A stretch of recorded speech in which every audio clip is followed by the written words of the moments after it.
Được rồi, giờ ta cần bạc gấp, đành phải đào nó lên thôi.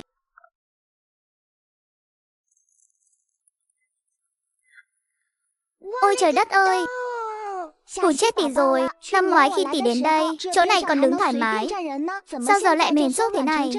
Nếu không nhờ muội nhanh tay thì muội phải xuống dưới lo hậu sự cho tỷ rồi. Tỷ ngốc, tỷ nói bậy gì thế? Thân thủ muội nhẹ nhàng để muội đào cho.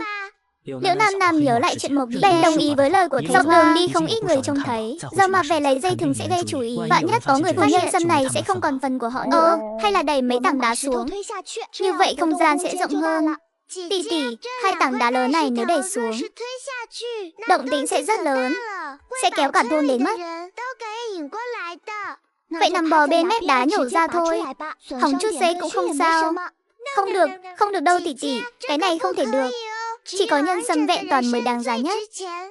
Này cũng không được, kia cũng không sao. Vậy muội nói xem nên làm thế nào? Tỷ, muội người nhẹ, cứ để muội đào cho.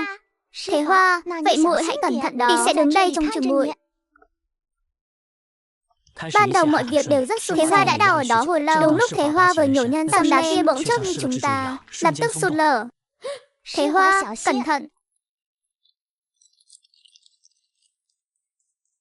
Chân Thế Hoa đã treo lơ lửng, mép đá vẫn tiếp tục Nam sức lực quá nhỏ, căn bản không kéo lên nổi. Thế Hoa kéo theo trượt dần xuống vực.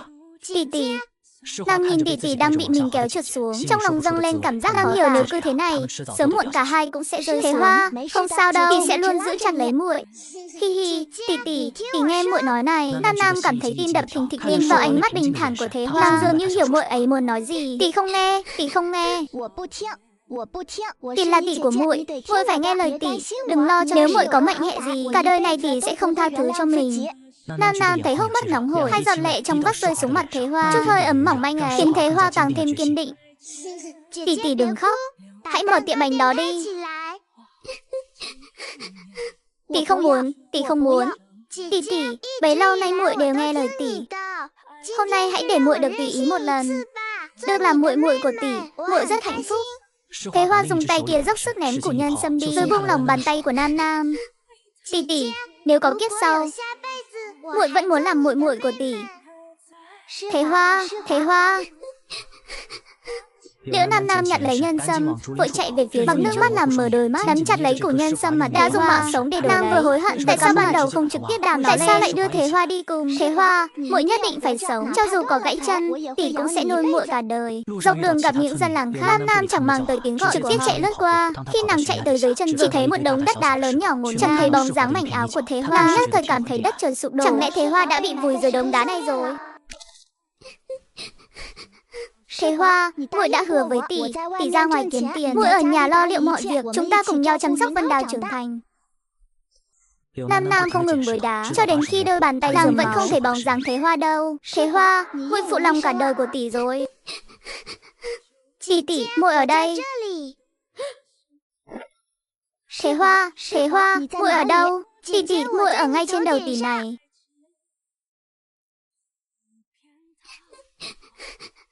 Thế Hoa, tay chân muội cử động chỗ nào không ổn không? Tỷ, muội không sao, vừa nãy cảm thấy không thể nhúc nhích, giờ lại thấy chẳng làm sao cả. Không sao là tốt, nhân sâm này có linh tính, chúng ta đào nó lên, nó liền bảo oán chúng ta như vậy. Nam không nói rõ được cảm xúc, nhìn Thế Hoa đang ngồi dưới đất, lại nhìn đống đá lở kia, tỷ chẳng dám tưởng nếu Thế Hoa bị vùi dưới đó sẽ ra sao. Tỷ, chúng ta mau về thôi.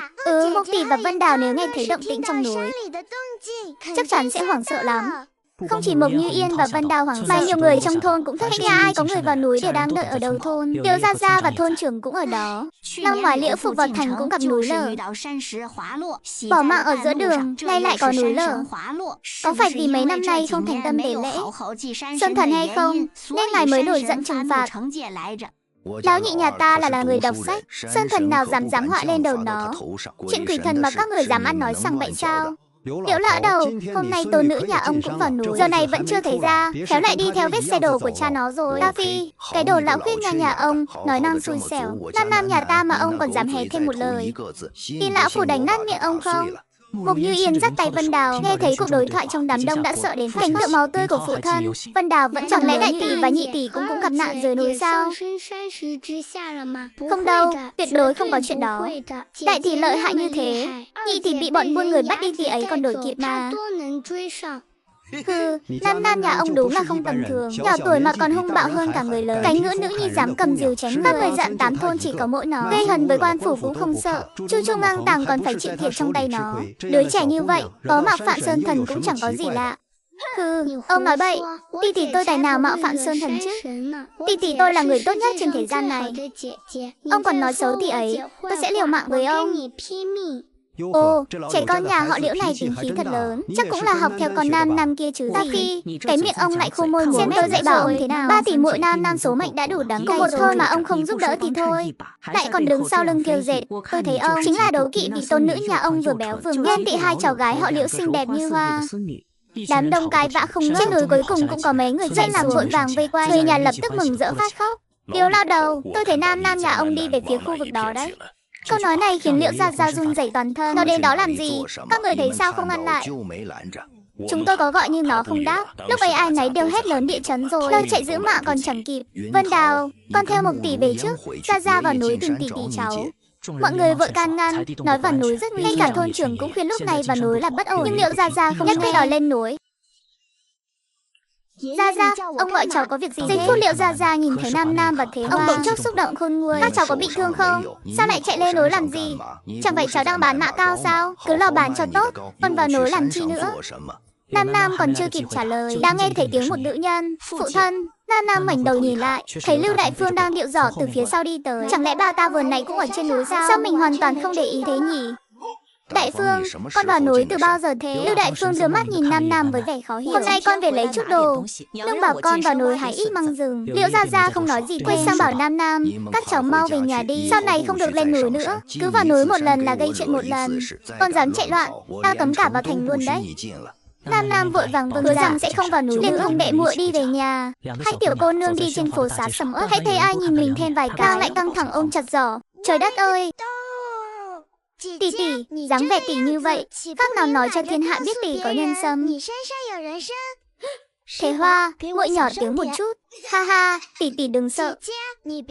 Muội bảo vệ tỷ, rồi bán sâm cho Đại Dược Đường, hay bán cho Lưu Đại Phu. Nam Nam đã chọn cách sao không ghé Đại Dược Đường hỏi giá, mà đi thẳng đến y quán của Lưu Đại Phu. Hi hi, Nam Nam tới rồi sao? Muội đến khám bệnh hay bán dược liệu đây?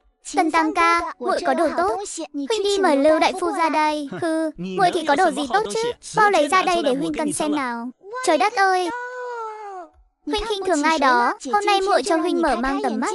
Nam Nam cho Tần Tam liếc mắt nhìn rồi vội giấu đi. Cái này, đừng có lan lên, giờ có thể đi mời Lưu Đại Phu chưa? Còn mời gì nữa? Hay muội mau theo huynh vào gặp Lưu Đại Phu. Tiểu nha đầu tới rồi à? Có chuyện gì gấp sao? Liễu cô nương mang dược liệu tới, ta không dám tự quyết định, muốn mời Lưu Đại Phu xem qua. Vương huynh, chúng ta hẹn ngày khác bàn tiếp. Hi hi, Lưu Đại Phu có được dược liệu quý gì? Cho ta mở mang tầm mắt nào. Vương huynh là nhị trưởng quỹ của Dược Đường Nam Sương. Dược liệu quý nào mà huynh chưa từng thấy? Tiệm nhỏ ta sao có thứ gì khiến huynh mở mang chứ? Vương huynh đừng đùa nữa.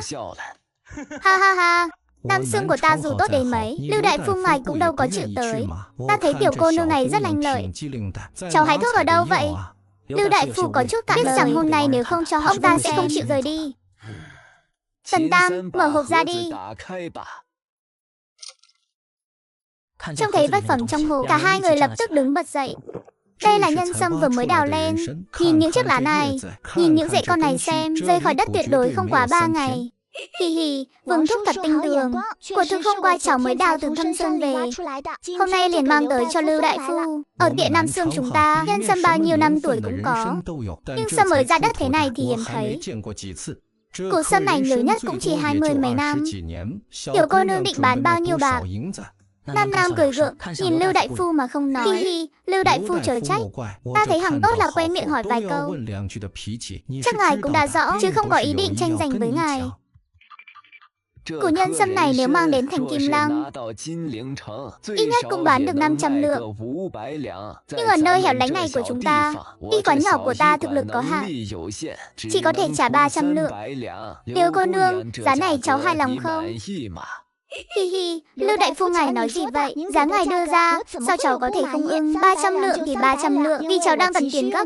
Ngài có thể trả cho cháu ngay trong hôm nay không? Đương nhiên, Liễu cô nương đợi chút. Ta đi lấy ngân phiếu cho cháu ngay.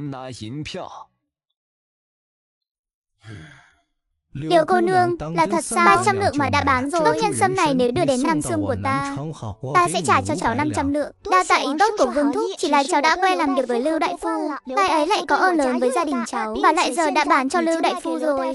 Đành hẹn thúc lần sau vậy. Họ Vương tiếc nuối không thôi. Ông ta cần một lô dược liệu tốt để đi Kim Lăng tặng lễ. Quan gia, chính là nó chính là kẻ trộm. Lưu lão ngũ, ngươi lại muốn làm ta trộm đồ của ngươi khi nào? Đồ của Ngô nhị trưởng quỹ. Tiệm Nam Xương bị ngươi trộm rồi. Trời đất ơi! Ngô nhị trưởng quỹ gì chứ? Vậy ngươi nói ta trộm thứ gì? Lưu lão ngũ nhìn thấy nhân sâm trong tay liền xông tới giật lấy. Quan gia, người tăng vật đều đủ cả. Quan gia, chuyện này là sao? Ngô trưởng quỹ tiệm Nam Xương trình báo, một củ nhân sâm của ông ta đã bị mất trộm. Có nhân chứng chỉ đích danh, kẻ trộm là cô nương nhà họ Liễu ở thôn Thanh Như. Sáng nay cô ta mang nhân sâm đến y quán này. Này bắt được tận tay, tất cả theo ta về huyện nhà một chuyến. Củ sâm này rõ ràng là hôm qua ta mới đào được trên núi. Sao có thể là của tiệm Nam Xương gì đó? Vương trưởng quỹ của Nam Xương đang ở đây. Các người hãy hỏi ông ấy đi. Ta và Ngô trưởng quỹ không thân thiết. Củ nhân sâm này rốt cuộc là của ai? Ta cũng không rõ cho lắm. Nam định tranh luận. Thế Hoa nắm chặt lấy tay tỷ tỷ. Ở đây phân bua không rõ đâu. Cứ đến huyện nhà một chuyến xem sao. Nam lườm Lưu lão ngũ đang đắc ý, lại nhìn vị quan sai mặt không cảm biết rằng hôm nay buộc phải đi theo họ. Nàng bước tới giật lại chiếc hộp từ tay Lưu lão ngũ. Cái này là của ta. Lưu lão ngũ định ra tay, lại bị Thế Hoa nhấc bổng lên, ném mạnh xuống đất. Lưu lão ngũ thét lên thẳng thiết, quan sai lập tức vây quanh. Đến huyện nha thì đến, nhưng nhân sâm này là của ta. Khi huyện Thái gia chưa định đoạt, các người không ai được chạm vào. Quan gia, Liễu cô nương của thực đến để bán sâm, nhưng giao dịch vẫn chưa hoàn tất. Việc này vốn không liên quan đến y quán. Hãy để tôi đi cùng để giải trình cho rõ. Lưu đại phu hãy ở lại khám bệnh. Hắn ta có thể đại diện cho y quán không? Hắn đại diện được. Vậy ngươi đi đi, đại phu ở lại trị bệnh. Thế Hoa, lát nữa tới huyện nha, muội có thể không nói thì đừng nói gì cả. Tỷ, nếu họ muốn hại tỷ, muội sẽ liều mạng. Im miệng, liều mạng gì chứ? Chỉ là một củ nhân sâm thôi, không đáng để liều mạng. Kẻ đứng dưới công đường là ai? Trời đất ơi! Ngài phái người đi bắt ta về đây, mà lại không biết ta là ai sao? Dân nữ Liễu Nam, thôn Thanh Ngư. Liễu Nam, ngươi có biết tội không? Dân nữ không biết, hôm qua dân nữ đào sâm ở Nam Sơn, nay mang đến y quán để bán.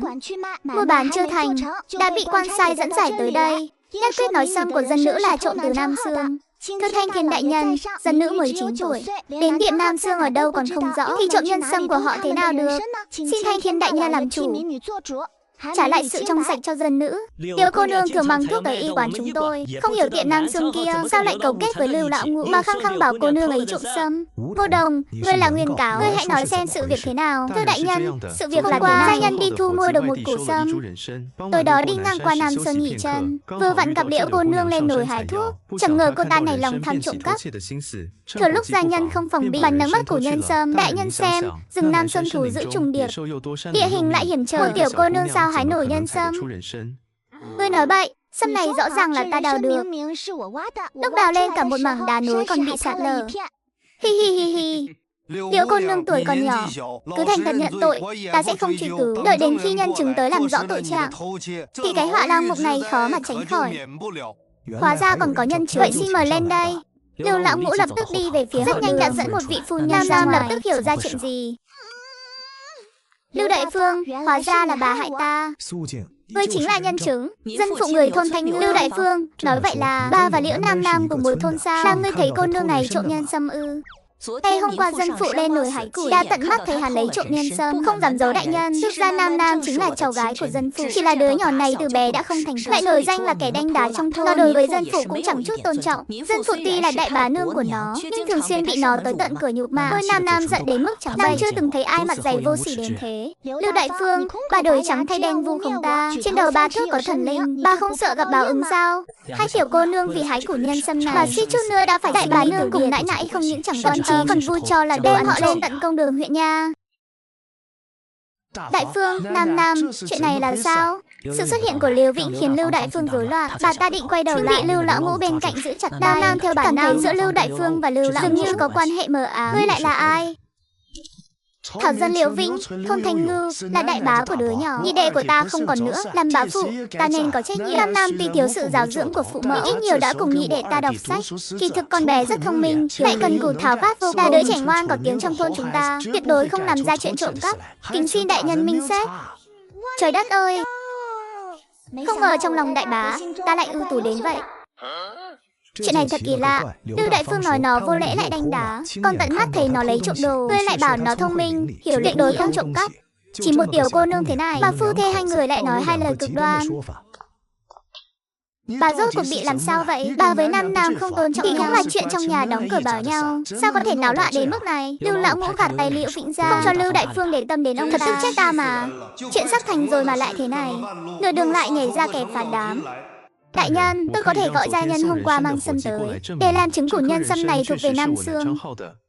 Hừ, gia nhân là người nhà ông, chẳng phải ngươi bảo nói sao thì nói vậy. Họ nói thế nào cũng do người dám là nhà đầu miệng lưỡi sắc bén. Trộm đồ còn dám nói nghênh ngang như vậy. Thật là một lão gian thương, muốn không công chiếm đoạt, cướp sâm của ta mà còn làm như chính nghĩa. Ngô Đồng tức đến đỏ bừng mặt mũi, kẻ gọi lão là gian thương sau lưng, nhưng chưa ai dám mắng thẳng mặt như thế. Ông có biết một kẻ gian khi ngã xuống vách núi sẽ biến thành gì không? Biến thành gì? Dĩ nhiên là biến thành Cố Gian Thương rồi. Mọi người đứng xem bên ngoài đều cười lớn, đến cả huyện Thái Gia cũng không nhịn được mà bật cười. Có nhóc kia, ngươi thật đáng chết. Hừ. Lưu Đại Phương, bản quan hỏi bà có chắc đã thấy Liễu Nam Nam trộm sâm? Trước công đường đều dám nói sai, sẽ dùng đại hình. Dân phụ tận mắt nhìn thấy Liễu Nam Nam trộm nhân sâm. Hi hi, đã nói là nhân sâm đào từ Nam Sơn, thì chi bằng cứ đi hỏi dân chúng, các 10 dặm 8 phương quanh đó, xem có ai đào được nhân sâm ở Nam Sơn không. Cái loại như ngươi, sâm chẳng thấy đâu, có khi lại làm mồi cho hổ rồi. Nam Nam đang định tranh cãi thì bị Thế Hoa vẫn lặng lẽ đứng sau nãy giờ kéo lại. Nhân sâm của tỷ tỷ của thực đào từ Nam Sơn. Hơn nữa là do dân nữ cùng tỷ ấy đào. Thực ra muốn chứng minh lai lịch rất đơn giản. Đại nhân chỉ cần phải quan sai lên Nam Sơn kiểm chứng. Trên rễ nhân sâm vẫn còn dính đất. Chỉ cần nhìn qua là biết chất đất này giống hệt ở trên núi. Ồ, hừ, con nhóc này đừng để người ta cười cho thối mũi. Con bảo là cùng nhau đào nữa chứ. Nam Sơn này vốn dĩ làm gì có nhân sâm. Có giỏi thì ngươi đi đào thêm củ nữa ta xem. Hi hi, chính là lời này. Nếu tôi có thể đào thêm một củ nữa ở Nam Sơn, chứng minh củ sâm kia là của tỷ tỷ tôi, là người của Nam Sương. Ngô Trưởng Quỹ và Lưu lão ngũ muốn cướp sâm của tỷ ấy, nên mới tìm Lưu Đại Phương tới vu khống trộm cắp. Không phải cả tiện Nam Sương chúng tôi. Chuyện này chỉ liên quan tới một mình Ngô Trưởng Quỹ thôi. Nha đầu, ngươi có biết mình đang nói chuyện với ai không? Trước mặt đại nhân không được phép hồ đồ. Kính xin đại nhân làm chủ, nếu dân nữ thực sự đào được nhân sâm ở Nam Sơn, thì có thể chứng minh củ sâm này thuộc về tỷ tỷ. Nếu nó thực sự đào thêm được sâm, chẳng phải mình sẽ công cốc sao? Nói không chừng còn bị phạt nữa. Không được, phải ngăn nó lại. Đại nhân anh minh, nhân sâm này của thực là của tiệm Nam Sương. Hàm ông, hiện giờ đôi bên đều giữ lý. Ngay cả nhân chứng, lời khai của Lưu Đại Phương cũng rất khác với phu quân bà ta. Vậy bản quan chuẩn y lời thỉnh cầu, cho Liễu Nam Nam thời hạn 1 ngày. Nếu ngươi đào thêm được một củ sâm ở Nam Sơn, thì chứng minh củ sâm này là của ngươi. Bằng không, bản quan sẽ định tội ngươi là kẻ trộm. Nhân sâm này sẽ thuộc về Ngô Đồng, Điện Nam Sương. Nam Nam định phản đối, vì chuyện này quá bất rõ ràng là đồ của tỷ ấy. Định tranh luận thì bị Thế Hoa kéo lại cùng quỳ xuống. Đa tạ đại nhân. Đêm hôm đó, Liễu Vĩnh như biến thành người khác. Ông ta lén trèo tường vào nhà Lưu lão ngũ, áp tai vào cửa sổ nghe ngóng một hồi. Nghe xong liền nổi trận lôi đình. Bên trong một đôi nam nữ đang mặn nồng. Người nữ kia không ai khác chính là thê tử chung chăn gối suốt 10 năm qua, Lưu Đại Phương.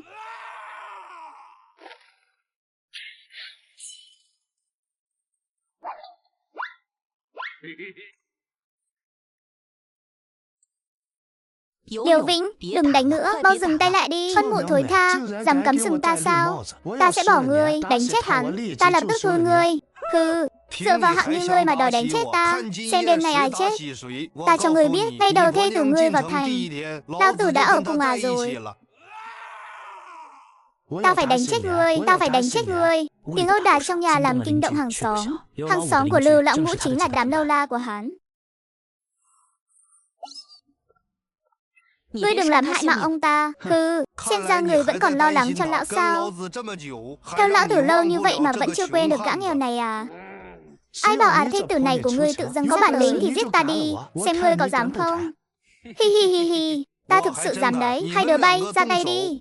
Dám động tới người của ta sao? Lưu Lão Ngũ nhìn Liều Vĩnh mặt mày sưng húp. Hắn nghĩ lại, ngày mai còn phải gặp huyện Thái Gia. Đêm này tốt nhất không nên thấy máu. Đánh gãy một chân rồi quăng ra ngoài thành. Ngày hôm sau, Liều Vĩnh được người ta đưa lại khóc lóc thảm. Liễu Gia Gia cho mày khỏi mãi vẫn không rõ rốt cuộc đã xảy ra chuyện gì. Đúng lúc Liễu Gia Gia định vào thành một chuyến thì trong thôn lại xảy ra một đại sự. Đây là chuyện lạ tại mấy chục năm nay chưa từng thấy. Lão Liễu, mau tới xem, nhà đầu nhà ông thật có bản lĩnh. Liễu Gia Gia vẫn đang giàu dí chuyện Liễu. Nghe thấy thôn trưởng hò hét, ông chạy ra xem, lập tức quẳng chuyện của Liều Vĩnh ra sau đầu.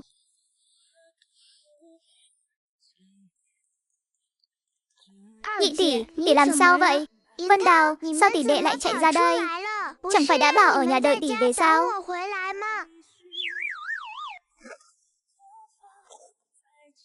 Gia Gia, mau đưa con vào thành, tỷ ấy đang gặp nguy hiểm. Chẳng ai biết vì sao muội ấy lại chặn chúng, chẳng rõ đã giao chiến ra sao. Chỉ có xác đại trùng nằm sừng sững trước mắt và những vết thương khắp người Thế Tất cả lặng lẽ kể lại cuộc quyết chiến này tàn khốc đến nhường nào. Tiểu cô nương vì sự ăn đã đơn thương độc mạ dấn thân vào dẫu có gặp phải đại trùng hung hãn hay gấu đen đáng sợ, muội ấy cũng chẳng hề sợ hãi. Đại trùng đâu? Đại trùng ở đâu? Mấy vị quan sai khiến xác đại trùng xuống khi cả thành reo hò vang dậy. Lần cuối có người đánh chết đại trùng, dường như đã từ mười mấy năm trước rồi. Không ngờ Phủ Dương Thành lại xuất hiện anh hùng đánh hổ. Vị anh hùng ấy đâu rồi? Thế Hoa, tỷ tỷ đâu? Đã thăng đường chưa? Thăng đường gì chứ? Huyện Thái Gia đang ở đây này, mau lại đây hành lễ. Khi Thế Hoa mình đầy thương tích bước xuống xe, tiếng reo hò của bách tính càng thêm. Chỉ là vị anh hùng trước mắt không phải trắng hắn dâu quai nón mà lại là một tiểu cô nương. Thêm, chỉ mình ngươi đánh chết đại trùng sao? Có đồng bọn không? Chỉ mình dân nữ đánh chết nó thôi. Lấy lưỡi diều này làm chứng. Huyện Thái Gia nhìn lưỡi diều trước mắt, lại nghe Lý trưởng nói sức lực Thế Hoa mạnh mẽ nên buộc phải tin chính muội ấy đã hạ đại trùng. Thế Hoa thôn Thanh Ngưu hạ đại trùng, thưởng nghìn lượng bạc. Sắc phong chức nữ bổ đầu của huyện, quan sai khiêng hổ đi giữa phố. Vì vị anh hùng bị thương quá nặng, huyện Thái Gia bèn đưa Thế Hoa huyện nha công bố. Ngài ấy vẫn chưa nhận ra muội ấy ngay. Đại nhân, tỷ tỷ của dân nữ đâu? Đã thăng đường chưa à? Trời đất ơi! Hóa ra lại là tiểu nha đầu ngươi. Ngươi thực sự đã vào sâu trong Nam Sơn sao? Dân nữ đã tìm kiếm cả đêm trên núi. Trời xanh có mắt giúp dân nữ tìm thấy hai củ sâm này. Kính xin đại nhân làm chủ cho dân nữ và tỷ tỷ. Củ nhân sâm kia chính là do hai tỷ muội dân nữ đào được ở Nam Sơn. Hiện Nam Sương, Ngô Đồng và Lưu Lão Ngũ thấy tỷ muội ta còn nhỏ nên đã đổi trắng thay đen, bày mưu kế để chiếm đoạt nhân sâm. Ơ kìa, Thế Hoa, sao muội lại thành ra gặp dã chưa trên núi sao? Ha ha ha ha, là đụng phải đại trùng đó, hi hi. Tỷ tỷ, muội không sao, vết thương nhỏ thôi mà. Hừ, tiểu nha đầu, bị lợn rừng húc hay bị khỉ cào vậy? Bộ dạng này mà cũng đòi đi đào sâm. Nam Sơn nếu thật sự có nhân sâm thì đến lượt tiểu nha đầu ngươi đào chắc. Mau ngoan ngoãn cúi đầu nhận tội, giao nhân sâm cho Ngô trưởng quỹ, bồi thường thêm 180 lượng bạc, thì chúng ta sẽ không truy cứu nữa. Hừ, ngươi là hạng gì? Ở đây có chỗ cho ngươi lên tiếng sao? Con nhóc tối kia im miệng.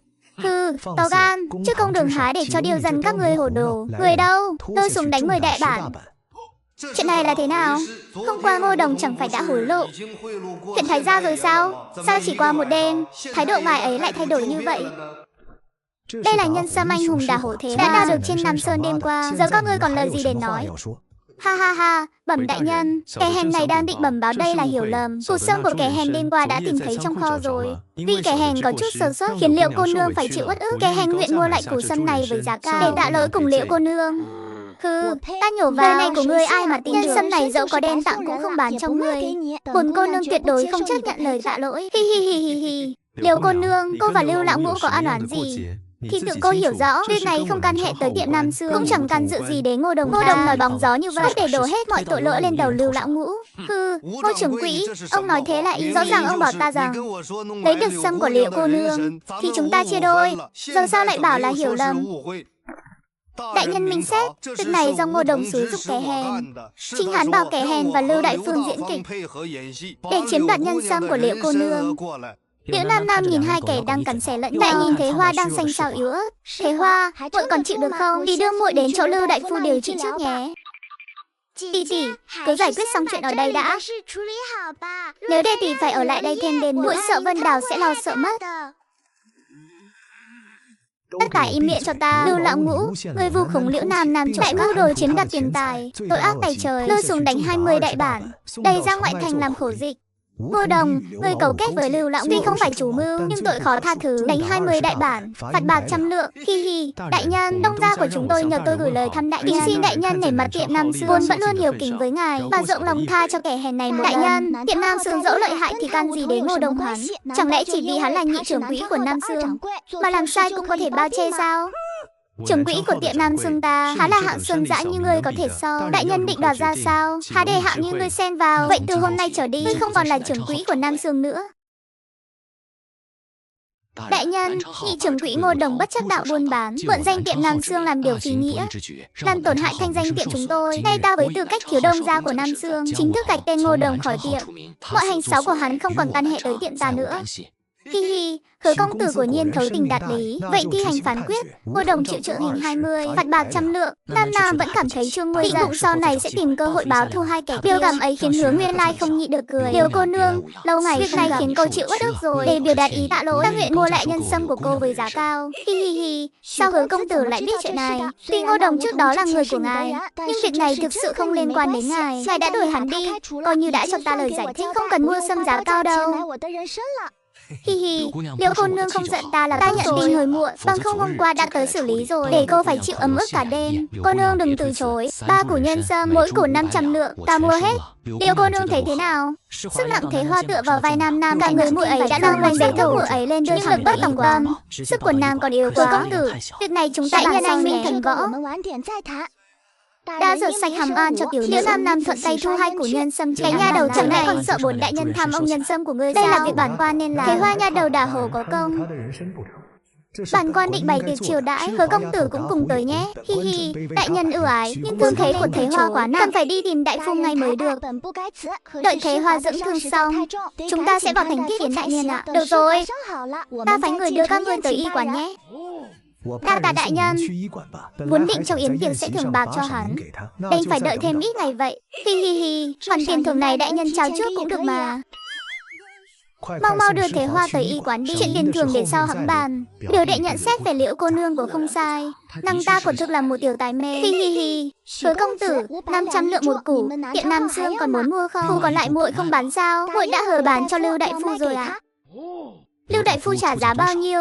300 lượng. Ánh mắt Hứa Nguyên Lai nhìn nàng lập tức đổi khác. Vừa rồi còn chắc mẩm nàng là kẻ hắn, giờ xem ra lại là người trọng tình. Giữ chữ tín, nàng có thể vì từng đồng lẻ món mà mỗi ngày gánh đồ nặng đến Đông Nhai bày hàng, vất vả chỉ để kiếm vài trăm. Vậy mà nay vì lời hứa với Lưu đại phu đến 200 lượng bạc cũng cam lòng từ bỏ. Nam Nam nhìn Thế Hoa, thấy thương tích khắp mình. Đứa nhỏ này hôm qua đã đánh hổ thế nào, lại đào được 2 củ nhân sâm ra sao? Nam Nam chỉ thấy lòng mình đau thắt lại, nước mắt bất giác rơi xuống. Tỷ, sao tỷ lại khóc? Tỷ không có khóc, chỉ là bị bụi bay vào mắt thôi. Thế Hoa, muội thấy nóng rồi, đôi muội ăn chút cháo nhé. Tỷ, hai chúng ta đều không về. Vân Đào ở cùng một tỷ có quấy khóc không? Tỷ đừng khóc mà. Có phải đêm qua ở huyện nha họ đã làm khó tỷ không? Tỷ, muội không sao rồi, hay là tỷ về nhà đi. Ngày mai hãy đưa Vân Đào và một tỷ cùng vào thành. Thế Hoa không cần lo lắng, Vân Đào đã có Ngư Thẩm giúp trông nom, cửa tiệm cũng không cần vội. Điều quan trọng lúc này là muội phải dưỡng thương. Nào, ăn chút cháo đi. Nam Nam cẩn thận múc từng thìa cháo đưa tới bên môi muội. Thế Hoa khẽ khàng hút từng ngụm nhỏ, chăm chú đút, kẻ lặng lẽ ăn. Chẳng mấy chốc bát cháo đã cạn sạch. Biết thế thì đã múc nhiều thêm một chút. Muội ăn no rồi, cháo tỷ nấu thật là ngon. Muội lỡ miệng ăn hơi nhiều rồi. Hi, giờ chúng ta không thiếu tiền nữa. Sau này mỗi ngày tỷ sẽ đổi món nấu cháo cho muội. Sau đó hai tỷ muội cùng hàn huyên về chuyện lúc say xong toàn bộ chuyện đào hổ của Thế Hoa. Sắc mặt Nam Nam bỗng trở nên vận định nó lại thôi. Tỷ muốn hỏi gì? Tỷ cứ việc hỏi à? Ha ha ha. Con hổ muội đánh là hổ Hoa Nam hay Đông Bắc? Hả? Tỷ nói gì mà hổ Đông Bắc với Hoa Nam? Con muội đánh chết là loài mãnh hổ trắng. Nếu tỷ muốn thấy, mai ta tới huyện Nha xem thử. Mai tới em rằng chỉ thấy bộ da hổ thôi. Muội không thấy dáng vẻ sốt sắng của huyện Thái Gia hôm nay sao? Thầy chỉ đợi xử xong vụ án để về hậu đường xem hổ thôi mà. Vâng, tỷ, muội buồn ngủ rồi. Muội phải ngủ thêm một chút nữa thôi. Ngày hôm sau, Nam Nam cùng Lý Thẩm tới gặp chủ tiệm cũ Kỳ Khế. Hiện tại nàng đang nắm giữ khoản tiếng nói cũng có chống hồ, giờ đây cả thành ai chẳng biết. Thôn Thanh Ngưu có Liễu cô nương đào được nhân sâm và một vị anh hùng đào hổ Liễu Thế Hoa. Đồ đạc cần dọn đã dọn xong hết chưa? Mấy ngày tới ta sẽ bắt đầu trang hoàng lại đấy. Hi, Liễu lão bản yên tâm, những gì cần mang đi đã dọn xong rồi. Số đồ còn lại này đều để lại cho cô cả. Ngoại trừ lá trà thì mấy món khác cũng chẳng dùng được bao nhiêu. Xem ra phải tổng vệ sinh một phen rồi. Mấy vị có muốn ngồi lại thêm chút nữa không? Chúng tôi xin phép đi ngay. Trước hết chúc Liễu lão bản buôn may bán đắt, tài lộc dồi dào. Chờ khi bóng dáng họ khuất hẳn, Nam Nam mới quay sang cười lớn với Lý Thẩm. Lý Thẩm, chúng ta có cửa tiệm rồi. Đây chính là căn cứ địa của chúng ta sau này. Cứ chờ xem chúng ta nhờ tiệm này mà phát tài nhé. Nam Nam nhà đầu, Thẩm thật sự mừng cho cháu. Có chuyện này Thẩm muốn bàn bạc với cháu. Lý Thẩm, có chuyện gì vậy? Quan hệ giữa chúng ta, Thẩm đừng khách sáo như thế. Thẩm thấy sau này cháu định chuyên tâm làm bánh ngọt. Vậy món bánh mã cao liệu có định bán nữa không? Vâng, lợi nhuận bánh ngọt cao hơn mã cao nhiều lắm. Làm mã cao lại tốn thời gian công sức, thật không đáng. Vậy liệu có thể để đại tú chuyên bán mã cao không? Nam Nam nhà đầu trao đổi với gia đình Thẩm ân đức tựa biển trời. Thẩm thực sự không còn mặt mũi nhận thêm cổ phần tiệm bánh của cháu. Hay là cháu bán lại công thức bánh mã cao này cho Thẩm đi. Thẩm và đại tú vẫn tiếp tục nghề làm mã cao. Dù lợi ích, nhưng so với trước khi Thẩm phải đi làm thuê khắp nơi thì thu nhập đã cao hơn gấp nhiều lần rồi. Lý Thẩm, Thẩm không muốn hôn hạ với cháu. Thẩm không muốn cùng cháu mở tiệm bánh ngọt này à? Nhà đầu tốt, sao Thẩm lại không muốn chứ? Thẩm không góp vốn, cũng chẳng giúp được. Làm sao mặt dày nhận cổ phần của cháu? Cứ để Thẩm ở đây làm đầu bếp, làm người phụ giúp. Cháu trả công cho Thẩm là được. Còn ngày mã cao thì ta vẫn cùng làm chung. Quả nhiên mình không nhìn lầm người.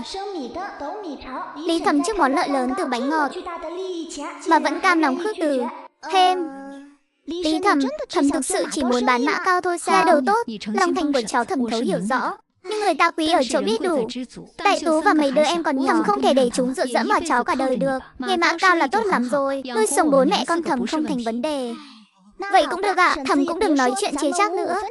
Công thức bánh mã cao này cháu tặng không cho Thẩm. Sau này không cần bày hàng trước cửa tiền trang nữa. Cứ bày ngay trước tiệm bánh ngọt này của cháu. Ta vừa có thể gặp nhau mỗi ngày, vừa có thể bầu bạn như người thân một nhà. Đại tú bật khóc, chạy lại ôm chầm lấy. Cảnh tượng cứ như là ly biệt vậy. Nam Nam hiểu muội ấy đang xúc để muội ấy khóc một lát rồi mới chiêu. Đại mã cao còn giữ lại phần nào không? Ta thèm quá rồi. Nam Nam sớm đã ăn phát chẳng qua chỉ là muốn chọc cười muội. Lý Thẩm lo cho Nhị Tú và Tiểu Thạch Đầu. Nam Nam lo cho Thế Hoa nên mỗi người một. Khi Liễu Nam Nam quay lại thấy Mộc Như Yên cùng Vân Đào đang nằm bò bên giường bệnh của Thế Muội ấy kể về chuyến hành trình đào hổ.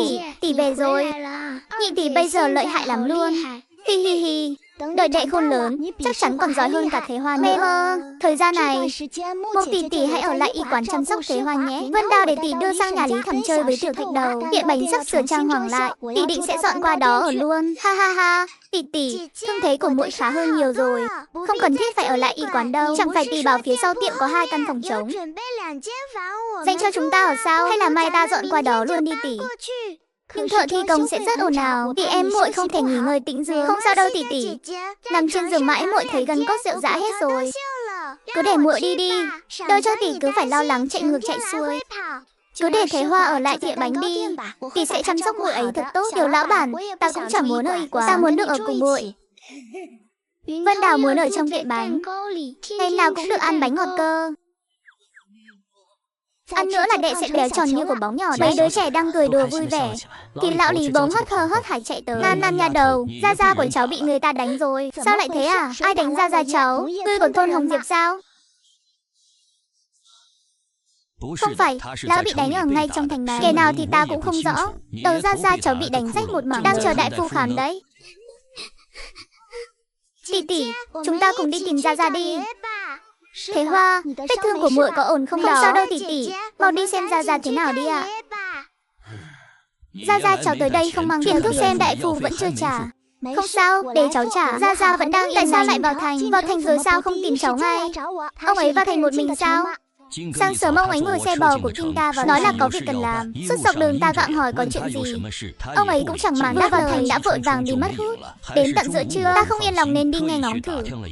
Mới hay có một là ông bị người ta đánh, bị vứt bỏ ở đầu đường Nam. Ta chạy đến xem thử, cố nhiên chính là Gia Gia của cháu. Nam nghe mà kinh hãi, lòng đầy phẫn. Ông ấy là người cao tuổi, sao họ lại có thể xuống tay tàn độc như quá. Lưu đại phu đã giúp ông băng bó. Liễu Gia Gia sắc mặt nhợt nhạt, vẻ mặt tiều tụy tựa vào vách tường. Gia Gia, ông không sao chứ? Cháu gái ngoan, khóc lóc cái gì? Ta vẫn chưa chết được đâu. May mà lão Lý cũng ở đây. Đưa ta về nhà đi, ở nhà còn bao nhiêu việc phải lo. Không được, ông thế này sao về nhà nổi? Ai đánh ông hãy nói cho cháu biết, cháu đi báo quan. Gia Gia không sao, báo quan làm gì? Huyện Thái Gia dỗi đâu mà màng đến chuyện nhỏ này. Ta về nhà đây, việc này cháu không cần quản. Liễu Gia Gia vịn tay lão Lý bước ra cửa. Nam vội vàng đi trả tiền thuốc. Nam nhà đầu, ta muốn để Gia Gia cháu ở lại đây dưỡng bệnh vài ngày. Vết thương trên đầu nếu không chăm tốt sẽ bị mưng mủ. Nhưng ông ấy không chịu, cứ khăng khăng đòi về nhà bằng được. Thuốc này nhất định phải uống đúng giờ. Hãy thấy có dấu hiệu phát sốt, phải lập tức đưa đến y quán ngay. Ý ông là tình trạng của Gia Gia cháu rất nghiêm trọng. Ở tuổi của lão ấy, dù chỉ ngã một cái, cũng có thể nguy hại đến tính mạng. Huống hồ là đầu bị đánh rách một lỗ thế kia. Gia Gia, ông không được về, ông phải ở lại y quán dưỡng thương cho tốt đã. Gia Gia, ở nhà có việc gì gấp gáp đâu. Việc đồng áng, chẳng phải đại bá đang ở nhà sao? Ông cứ yên tâm tịnh dưỡng vài ngày đi nhé. Phải về nhà thôi, các cháu đừng cản ta. Nam bị là ông làm cho tức giận, không thể kéo người ở lại, đành phải dìu ông cùng đi về. Lần này Liễu Gia Gia không ngăn Nam và Thế Hoa về. Hai tiểu cô nương cuộc sống vừa mới khởi, Gia Gia lại bị người ta đánh trên chiếc xe lừa thì con lừa lại họ đành phải dắt tay dìu Gia Gia về nhà. Nam nhà đầu, chuyện làm ăn của cháu Gia Gia không rành, nhưng Lý Thẩm kia lớn tuổi hơn cháu, tâm kế chắc chắn sâu hơn cháu nhiều, tuyệt đối đừng để bà ta lừa gạt. Gia Gia, ông bớt nói lại, nghỉ ngơi đi. Chuyện bánh ngọt Lý Thẩm không tham gia, chúng cháu chỉ hợp tác làm bánh mã cao thôi. Xem ra bà ấy cũng là người thật thà. Cháu ở trong thành không người quen biết, có người giúp đỡ qua lại cũng tốt. Tiền thưởng của Thế Hoa ai giữ thế? Thế Hoa muội ấy là một đứa trẻ ngoan, tiền thưởng Thế Hoa đều đưa cho cháu cả tiền bán nhân sâm muội ấy cũng đưa cháu. Cháu đã dùng tiền đó thuê một cửa hiệu ở Đông Nhai, rộng rãi và khang trang lắm. Định đưa Gia Gia đi xem, mà ông lại cứ đòi về. Mê mơn, vậy thì tốt rồi. Xem ra vẫn là cháu gái ta có bản lĩnh. Cả làng chỉ có mình cháu là trụ lại được ở thành. Điều ta lo lắng nhất vẫn là gã Vương Quyền Tài kia. Cháu ở trong thành không đụng mặt hắn chứ? Nghe nói cuối năm ngoài hắn đã đi Kim Lăng rồi. Không gặp là tốt nhất. Nếu có đụng mặt, cháu cũng chẳng để mình thiệt thòi đâu. Hắn dẫu sao cũng là cứu của cháu. Nếu hắn muốn giở quẻ, cháu sẽ khó mà giữ chọn đạo hiếu. Gia Gia, ông nghỉ ngơi đi. Có chuyện gì ta về nhà rồi hãy bàn tiếp. Đại bá, nãi, Gia Gia bị Khâu Gia rút một tay. Liễu nãi vừa chạy ra, dáng vẻ của Liễu Gia Gia thì khóc nức nở. Ta vẫn chưa chết, bà khóc tăng cái gì? Nãi, con đỡ Gia Gia xuống. Đại bá đâu rồi à? Sau khi đưa Liễu Gia Gia về, vị đại bá bấy lâu chưa gặp cuối cùng cũng nổi. Chỉ là vị đại bá trước mắt này sao với những gì Nam nhớ. Vết sưng bầm ở hốc mắt vẫn chưa tan, vết thương trên mặt cũng chưa lành hẳn. Đại bá bị ai đánh mà bị thương nặng thế này? Sao cháu chẳng nghe thấy phong thanh gì cả? Xem ra Gia Gia bị thương chắc chắn có liên quan đến đại bá. Lẽ nào Gia Gia đi tìm kẻ đánh đại bá để báo thù? Kết quả vì đơn thương độc mã nên cũng bị đánh một trận. Đàn bà thối tha đó hại con trai ta, giờ lại hại cả ông. Ông cứ thế đứng nhìn nào bỏ trốn theo gã đàn ông đó sao? Không để đi thì biết làm sao. Quyết tâm không chịu về. Ta còn một chút đã bị đánh thành ra thế này. Liễu nãi tức thì chửi bới đủ mọi lời thô thiển tuôn ra, còn tàn độc hơn lúc Ung Tố Vân bị người nhà mắng năm xưa. Nương đừng mắng nữa, để cha nghỉ ngơi. Đàn bà đó coi như ta xối quẩy vứt đi rồi. Cha, là do hài nhi vô năng, để cha phải chịu khổ nhục thế này. Cha yên tâm, con nhất định sẽ báo thù cho cha. Nam, Thế Hoa, mau kéo nó lại đi. Lần trước con bị đánh đến không còn ra hình người, vừa mới về xong lại định đi nữa sao? Nếu con bị họ đánh cho tàn phế thì cha con và Trường Anh biết sống làm sao đây? Cam chịu đi thôi. Gia đình chúng ta không đấu lại họ đâu. Lưu Đại Phương coi như đã chết rồi, con đừng vào thành nữa. Cứ ở nhà chăm chỉ cày cấy, vài năm nữa ta lại hỏi vợ khác cho con. Đại tỷ, Có phải nương đệ sẽ không bao giờ về nữa không? Tỷ không biết, tỷ cũng lâu rồi không về làng. Chuyện xảy ra giữa cha nương đệ thế nào tỷ cũng chẳng rõ. Đệ nghe nãi nãi nói với cha đệ, dẫu cho nương có quay về cũng phải đuổi đi. Ngoan nào, dù nương đệ có đi rồi thì đệ vẫn còn Gia Gia, nãi nãi, phụ thân và muội muội, Thế Hoa và Vân Đào. Bọn ta đều không cha cũng chẳng có nương. Lời an ủi của Liễu Nam Nam hoàn toàn vô dụng. Khóc lóc thảm thiết hơn. Khóc cái gì mà khóc? Để dành nước mắt đó đợi khi nương mày bị sét đánh chết hãy khóc. Nha đầu thối còn đứng ngây ra đó làm gì? Con không mau đi sắc thuốc cho Gia Gia. Thật là nha đầu vô dụng. Rất nhanh, Nam Nam và Thế Hoa bưng thuốc đến trước giường Liễu Gia Gia. Đại bá vẫn đang quỳ bên giường ông. Gia Gia, thuốc sắp xong rồi ạ. Người uống thuốc đi. Uống rồi ngủ một giấc thật ngon. Như vậy vết thương mới mau lành được.